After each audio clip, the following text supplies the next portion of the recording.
예배의 열망을 회복하라, 예배의 열망을 회복하라 라는 제목으로 말씀 전하기 원합니다. 오늘 본문 말씀은 참된 예배를 주제로 해서 예수님과 사마리아 여인과의 대화 내용을 기록하고 있습니다.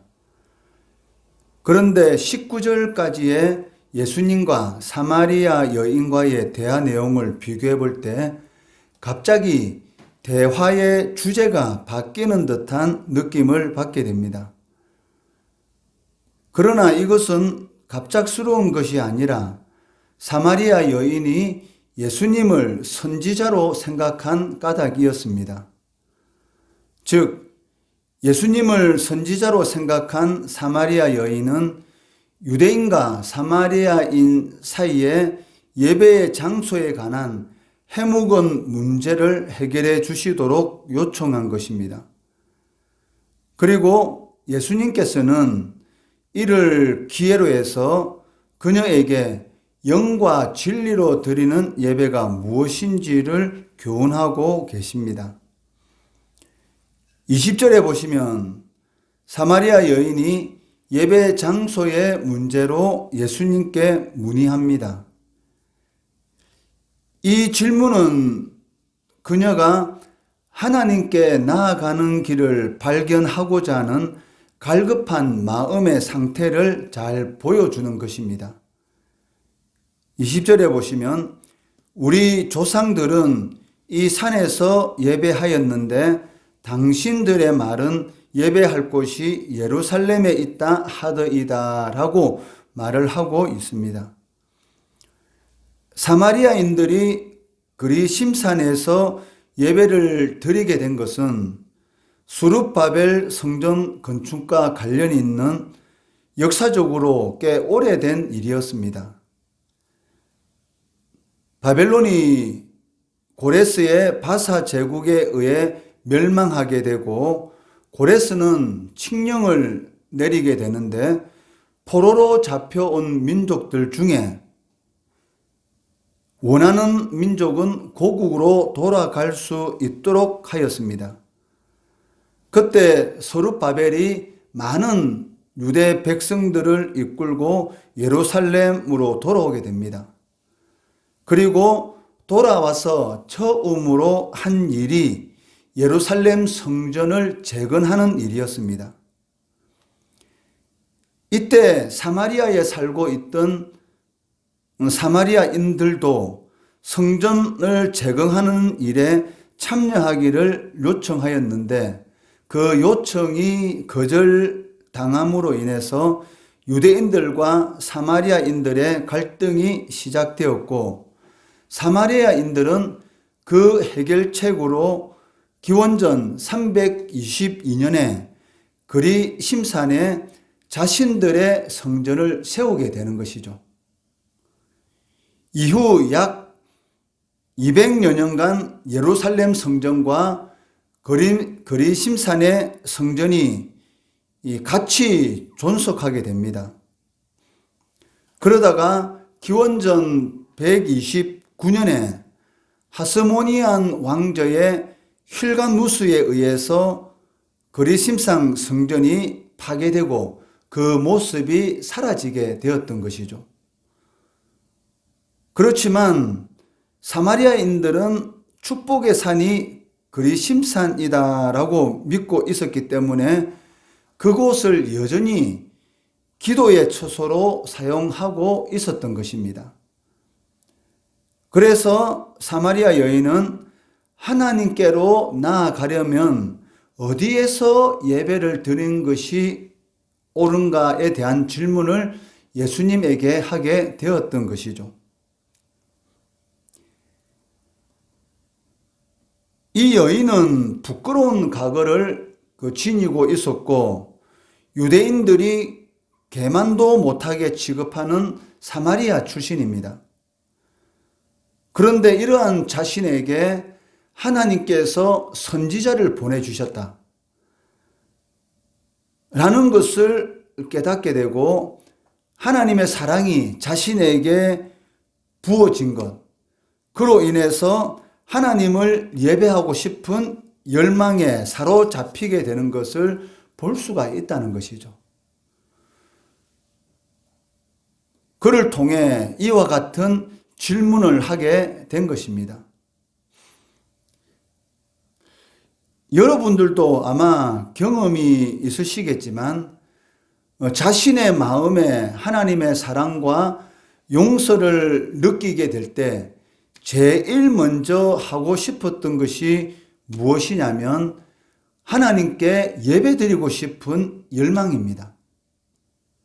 즉 속에서 하나님께 예배드리지 않고서는 견딜 수 없는 마음이 솟아난다는 것입니다. 이것이 바로 그 마음에 하나님의 사랑과 용서가 부어진 사람들의 공통적인 특징이라고 할 수 있다는 것이죠. 예수를 믿기 전까지만 하더라도 세상에서 누리고 있던 모든 것들이 그렇게 즐거웠고 예수 믿지 않는 사람들과 만나서 여러 가지 함께하는 모든 일들이 재미가 있었고 행복했습니다. 그렇지만 어느 순간인가 하나님의 사랑과 용서가 우리의 마음에 부어졌을 때에 그 이후에 나타나는 특징이 무엇이냐면 첫 번째는 예수 믿는 사람과 함께 있고 싶어지는 것, 그리고 하나님 앞에 나와서 예배 드리는 그 기쁨, 그리고 끊임없이 예수에 대해서 이야기하고 싶은 그러한 마음들이 마음속에서 샘솟아 치는 것을 볼 수가 있다는 것이죠. 이것은 하나님의 사랑을 체험한 사람들의 공통적인 특징인 것을 볼 수가 있고 그러한 고백을 하는 것을 무수히 우리가 듣게 되었던 것입니다. 누가복음 7장에 보시면 예수님께서 바리새인인 시몬이라는 사람의 집에 초청되어 가신 일이 기록되어 있습니다.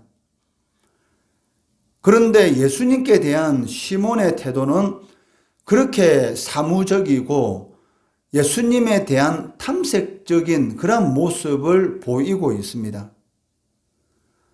그러한 때에 그 집에 죄인인 한 여자가 찾아오게 되는데 그렇게 예수님을 사랑할 수가 없었던 것입니다. 아마 이 여인은 유대인들이 극히 혐오하던 창녀였을 것으로 여겨지고 있습니다. 왜냐하면 당시 유대 사회에서 여자에 대해서 죄인이라고 부르는 경우는 곧 창녀를 가리키는 표현이었기 때문입니다. 예수님을 만난 이 여인의 눈에서는 눈물이 비 오듯 흘러내리고 있었고 예수님의 발 아래에 값비싼 향유를 붓고 자기 머리털로 닦고 그 발에 입을 맞추었던 것입니다.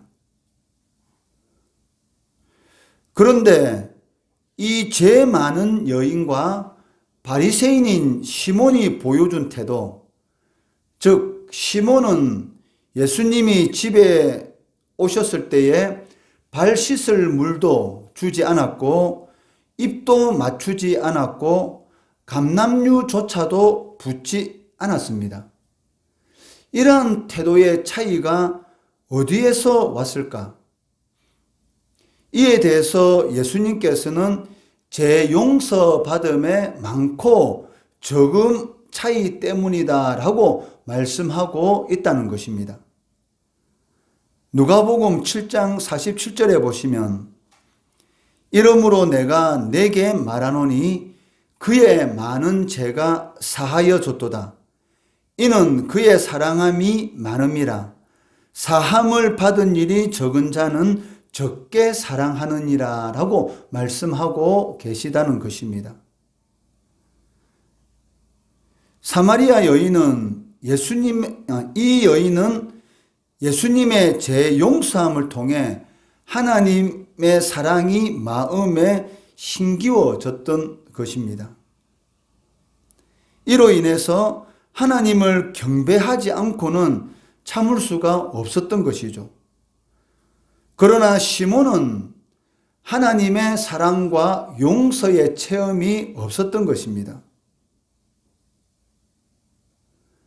그렇기 때문에 예수님께서는 바리새인 시몬이 그렇게 주님께 대해 냉담한 이유가 제 용서를 받은 체험이 없기 때문이다라고 말씀하고 있다는 것이죠. 우리들도 마찬가지지 않습니까? 하나님의 은혜를 많이 받은 사람들은 당연히 하나님을 많이 사랑하게 되는 것이고, 하나님의 은혜를 적게 받은 사람들은 하나님을 적게 사랑하는 것이 당연한 것이죠. 하나님으로부터 진정 구원의 은혜를 누린 사람들은 그 구원의 은혜 하나만으로도 하나님 앞에 감사하는 그런 삶을 살아갈 수가 있습니다. 그렇지만 겉모양은 그리스도인이라는 그런 형식은 갖추고 있는데 구원의 감격을 체험하지 못한 사람들은 어느 순간인가 반드시 하나님을 떠나는 그러한 모습을 볼 수가 있다는 것이죠. 하나님의 용서를 체험하지 못한 사람에게는 예배는 한마디로 고문입니다. 예배를 그렇게 사모하고 눈물을 흘리면서 기도하는 사람들을 보면은 도저히 이해를 하지 못합니다. 그러나 진정으로 하나님의 용서를 경험한 사람은 하나님께 예배 드리지 않고는 견디지 못한다는 것이죠. 이렇게 우리로 하여금 하나님께 예배하게 하는 것은 우리 마음에 부어진 하나님의 사랑 때문인 것입니다.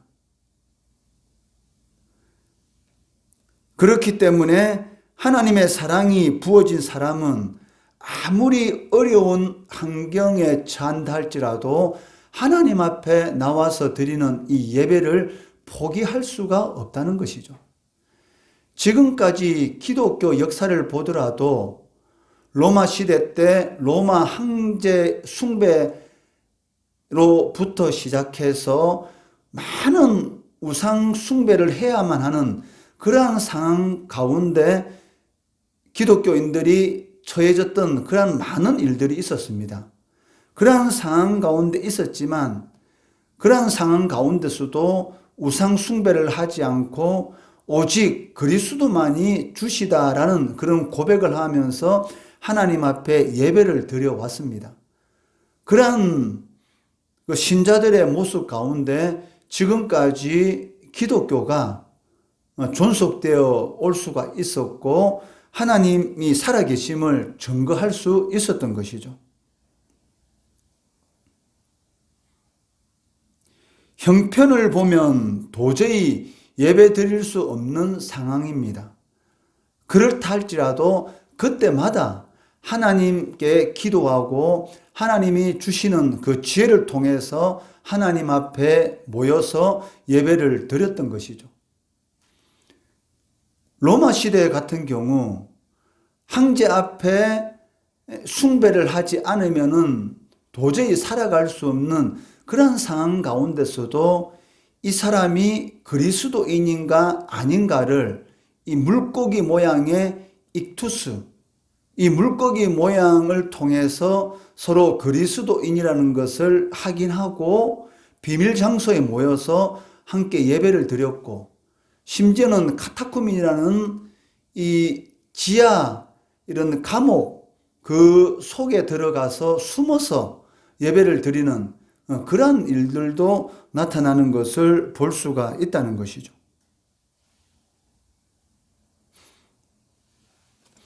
하나님의 사랑이 우리의 마음에 차고 넘치게 되면 이 예배하지 않고는 견딜 수 없는 예레미야 선지자의 고백처럼 두 번 다시 예루살렘이 망한다라는 그러한 저주의 말은 선포하지 않겠다라고 자신의 입으로 말했을 때에 그 마음속에서 불길이 일어나는 그런 고통 때문에 그 말을 선포하지 않을 수 없었다라고 고백하는 예레미야의 고백처럼 하나님의 사랑이 우리의 심령 가운데 차고 넘치게 되면 예배를 드리지 않고서는 견딜 수가 없다는 것입니다.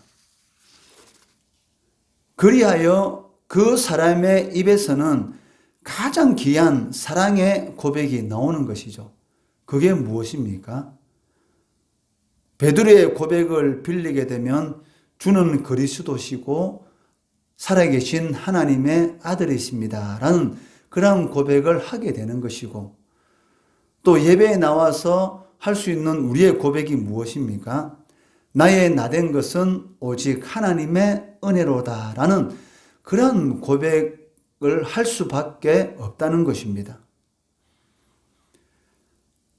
혹시 여러분의 예배가 이러한 감격과 눈물이 빠졌다면 도저히 예배 드리지 않고서는 견딜 수 없을 정도로 복받쳐 오르는 감격에서 드리는 예배가 아니라면, 오늘이 주일이니까 마지못해서 교회에 출석하는 것이라면, 예배 시간이 조금 길어진다고 지루하고 힘이 든다면 어쩌면 여러분들의 마음속에 예배의 감격이 사라진 것이고, 또 어쩌면 하나님 앞에 아직은 제 용서를 받지 못한 그런 상황 가운데 있을 수도 있다는 것입니다. 왜냐하면 어떤 죄인이든지 하나님의 사랑에 접촉하기만 하면 가장 먼저 나타나는 반응이 예배 드리고 싶은 마음이기 때문인 것이죠. 이것이 바로 죄 용서받은 자의 특징이라고 할 수가 있습니다. 그러므로 우리가 진정으로 하나님을 예배하려면 가장 먼저 죄의 문제부터 해결받아야 합니다.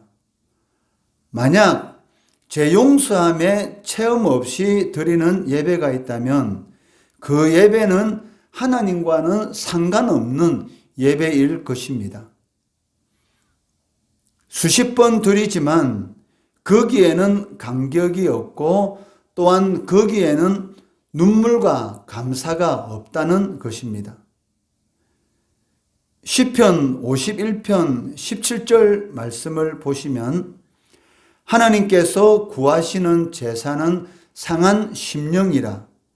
하나님이여 상하고 통회하는 마음을 주께서 멸시하지 아니하시리다 라고 고백하고 있습니다. 제사함의 은혜를 깨닫고 눈물과 감사 그리고 감격의 예배를 회복하는 성도들 되시기를 주의 이름으로 축원합니다.